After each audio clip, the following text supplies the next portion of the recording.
My name is Dwayne. I'm from Central Queensland. My Aboriginal mum and dad are Iman people, and I carry the animal totem of my mum, which is the Gulgulbinge scrub turkey. And I'm here today, invited from the Brisbane Fresh Future Markets to pay acknowledgement to the traditional custodians of the Brisbane countries, Yagara and the Turrbal people. Didiri, a special quality, a unique gift of the Aboriginal people, is inner deep listening and quiet still awareness. Didiri recognises the deep springs inside us. It is something that you may call contemplation. The contemplative way of Didiri spreads over our whole life. It renews us and it brings us peace. It makes us feel whole again. In our Aboriginal way, we learned to listen from our earliest times. We could not live good and useful lives unless we listened. We are not threatened by silence. We are completely at home in it. Our Aboriginal way has taught us to be still and wait. We did not try to hurry things up. We let them follow their natural course like the seasons. We watched the moon in each of its phases. We wait for the rains to fill our rivers and to water the thirsty earth. When twilight came, we prepared for the night, and at dawn we rised with the sun. We watched our bush foods and we wait for them to open before we gather them. We wait for our young people as they grow stage by stage through their initiation ceremonies.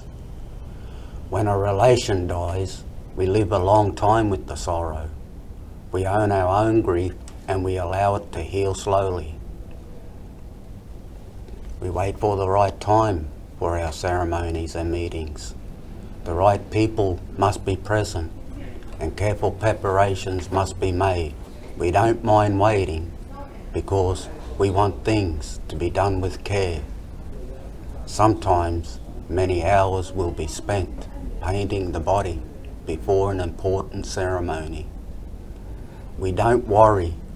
We know that in time and in the spirit of Didiri, the way will be made clear.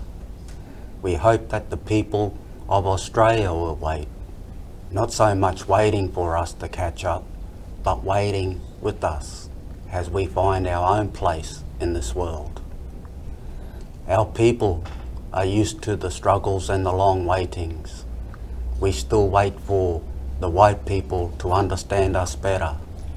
We ourselves have spent many years learning the white man's ways. We have learnt to speak his language.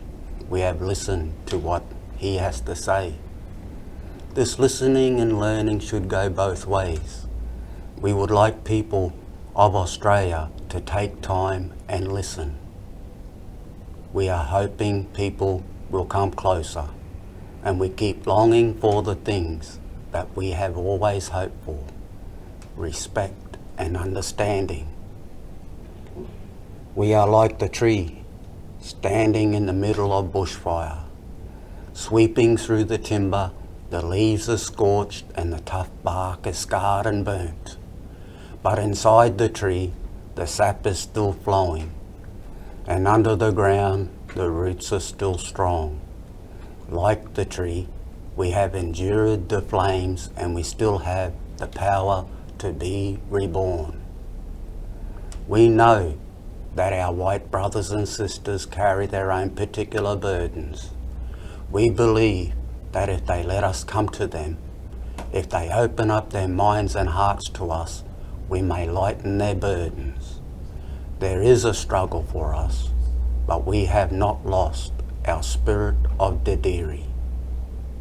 There are deep springs within each of us. Within this deep spring, which is the very spirit, there is the sound of deep, calling too deep. The time for rebirth is now. If our culture is alive, strong, respected, we will grow. We will not die, and our spirit will not die. We believe the Dadiri that we have to offer will blossom and grow, not just within ourselves, but in our whole nation. Dadiri.